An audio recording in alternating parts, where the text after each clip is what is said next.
Hey everyone, net JRF में आया हुआ क्वेश्चन हम यहाँ पर डिस्कस कर रहे हैं और वेक्टर फील्ड ए हमें गिवन है 3 डायमेंशंस में एक्स वाई और जेड के अलोंग जो कंपोनेंट्स है उसके थ्रू ये वेक्टर फील्ड बना है। और इस वेक्टर फील्ड का लाइन इंटीग्रल जो है हमें ए dot D L find out करना है।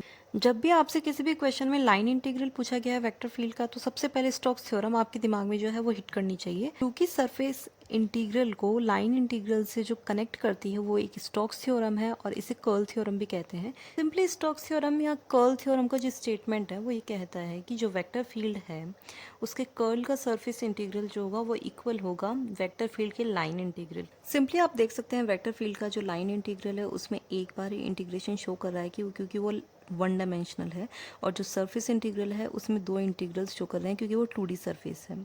यहाँ पर सी जो है वो बाउंड्री कर्व होगा उसी सरफेस का, और यहाँ पर जो एन केप है वो यूनिट वेक्टर है। राइट हैंड रूल से जो हमारे ये अंगुलियां हैं अगर कर्ल की डायरेक्शन को शो कर रही है तो जो हमारा थंब है वो यूनिट वेक्टर की डायरेक्शन को शो करेगा जो कि एन केप होगी। हम यहाँ पर जो वेक्टर फील्ड हमें गिवन है ए, उसका कर्ल हम फाइंड आउट करने वाले हैं। यहाँ पर जो ये कर्ल है ये तो वैल्यूज शो करता है del by del x, del by del y और डेल बाई डेल जेड, और ये तीन डायरेक्शंस के अकॉर्डिंग है, that is i cap, j cap and k cap, जो कि यूनिट वेक्टर से तीनों डायमेंशंस के। और ए यहाँ पर हमें वैल्यूज़ रखनी है, तो आप देखिए मैंने आपको बताया था कॉम्पोनेंट्स हमें गिवन है।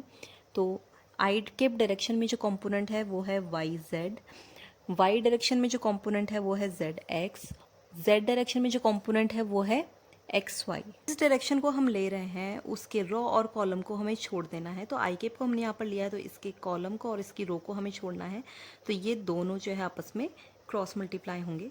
नेक्स्ट हम लेंगे वाई डायरेक्शन को जो कि जे केप है, तो यहाँ पर ये आता है with negative sign. J cap को हमने लिया है तो इसके रो और कॉलम को हम छोड़ेंगे, तो ये फर्स्ट और थर्ड जो टर्म्स है वो हमारे पास यूज़ आने वाली है। कैसे? नेक्स्ट हम के केप जो है जेड डायरेक्शन को हम ले रहे हैं तो इसके रो और कॉलम को हमें छोड़ देना है, तो ये दोनों आपस में क्रॉस मल्टीप्लाई होंगे। तो फर्स्ट टर्म का करेंगे आई केप के अलोंग वन हो जाएगा वाई का, तो ये होगा एक्स माइनस ये जेड के रेस्पेक्ट में करेंगे तो जेड वन हो जाएगा, एक्स कांस्टेंट रहेगा बाहर। सेकेंड टर्म माइनस जे के एक्स के रेस्पेक्ट में कर रहे हैं तो वाई बाहर कांस्टेंट होगा, एक्स का वन हो जाएगा। जेड के रिस्पेक्ट में करेंगे तो वाई कांस्टेंट होगा और जेड का वन हो जाएगा। इसी तरह से हम के केप वाला कंपोनेंट भी करेंगे, तो ये वैल्यू आई हमारे पास किसकी? कर्ल ऑफ ए की, जो कि क्या है? Zero. Curl of A zero है तो इसका जो सरफेस इंटीग्रल होगा वो भी ज़ीरो होगा। ओके, और सरफेस इंटीग्रल किसके इक्वल था? लाइन इंटीग्रल के, और लाइन इंटीग्रल की वैल्यू जो है हमें वो क्वेश्चन में पूछी गई थी, तो option D is the right answer. इसी के साथ चैनल को लाइक शेयर और सब्सक्राइब करना बिल्कुल मत भूलना दोस्तों। Thank you so much.